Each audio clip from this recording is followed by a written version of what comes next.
বেগুনের মধ্যে ডিম দিয়ে যে এত সুন্দর একটি রেসিপি তৈরি করে নেওয়া যায়, না দেখলে বিশ্বাসই করবেন না।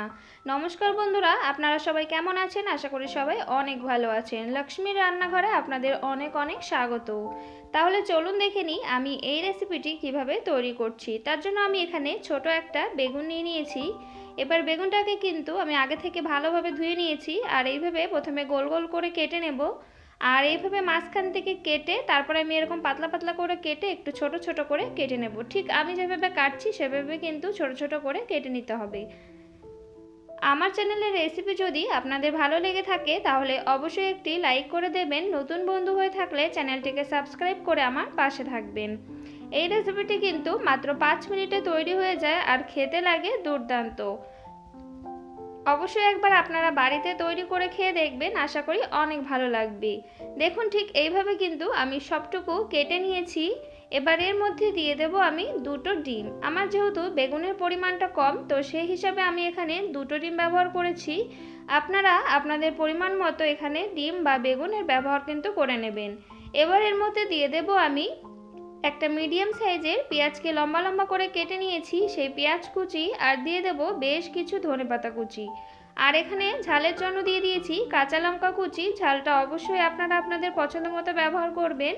আর যদি এখানে কাঁচা লঙ্কাটা দিতে না চান তাহলে একটু গোলমরিচ গুঁড়ো দিয়ে দিতে পারেন। এবার দিয়ে দেবো এর মধ্যে সামান্য পরিমাণে হলুদ, আর স্বাদ মতো দিয়ে দেব লবণ।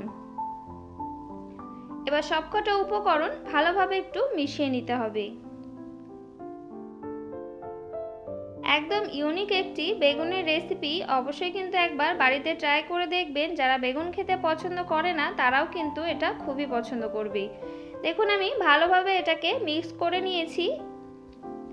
এবার আমি একটা ফ্রাই প্যান নিয়ে নিয়েছি, তার মধ্যে আমি 1.5 চামচ মতো তেল দিয়ে দেব।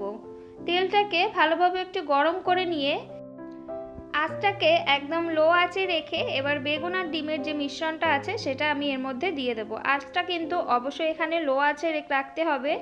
এবার আমি এটা চামচ দিয়ে ভালোভাবে একটু ছড়িয়ে নেব, যাতে সব জায়গায় একই রকমভাবে সমান গাঢ়ত্বে থাকে।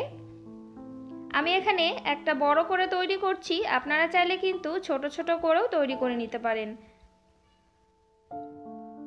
আমি চামচ দিয়ে ভালোভাবে এইভাবে সব জায়গা সমানভাবে দিয়ে দিয়েছি। এবার আমি এটাকে ঢাকা দিয়ে 2 থেকে 3 মিনিটের জন্য একদম লো আঁচে হতে দেব। 2 থেকে 3 মিনিট পর ঢাকাটা আমি তুলে নেব। দেখুন উপর থেকে কিন্তু ড্রাই হয়ে গেছে। এবার আমি সাইডটা এভাবে একটু ছাড়িয়ে নেব। এইভাবে যেহেতু উল্টানো যাবে না, ভেঙে যাবে, তার জন্য আমি এখানে একটা প্লেটের উপরে এইভাবে উল্টে নিচ্ছি। প্লেটের উপরে আমি উল্টে নিয়েছি। এবার আমি ওই ফ্রাই প্যানে আরও সামান্য পরিমাণে একটু তেল দিয়ে দেব, আর যে ডিমের মিশ্রণটা দিয়েছিলাম সেটা আমি এইভাবে উল্টে দেব। এইভাবে আবার ঢাকা দিয়ে 1 থেকে 1.5 মিনিটের জন্য হতে দেব। দেখুন 1 থেকে 1.5 মিনিট হয়ে গেছে। এপাশেও কিন্তু ভালোভাবে হয়ে গেছে। এবার আমি এটাকে আরেকটু উল্টে পাল্টে ভেজে নেব আরও 30 সেকেন্ড মতো। দেখুন আমি ভালোভাবে এটাকে ভেজে নিয়েছি। এবার আমি এটাকে একটা প্লেটের মধ্যে তুলে নেব। তৈরি হয়ে গেছে এটা কিন্তু গরম গরম ভাতের সাথে খেতে খুবই ভালো লাগে। তৈরি হয়ে গেছে বেগুন আর ডিম দিয়ে দুর্দান্ত স্বাদের একটি রেসিপিটি যদি আপনাদের ভালো লেগে থাকে তাহলে অবশ্যই একটি লাইক করে দেবেন। নতুন বন্ধু হয়ে থাকলে চ্যানেলটিকে সাবস্ক্রাইব করে আমার পাশে থাকবেন। বাড়িতে এইভাবে একবার হলেও তৈরি করে খেয়ে দেখবেন। যারা বেগুন খেতে পছন্দ করে না তারাও কিন্তু চেয়ে চেয়ে খাবে। তাহলে আজ এই পর্যন্ত। ভালো থাকবেন, সুস্থ থাকবেন। আবার চলে আসবো অন্য কোনো রেসিপির সঙ্গে। ততক্ষণে সবাই সাবধানে থাকবেন।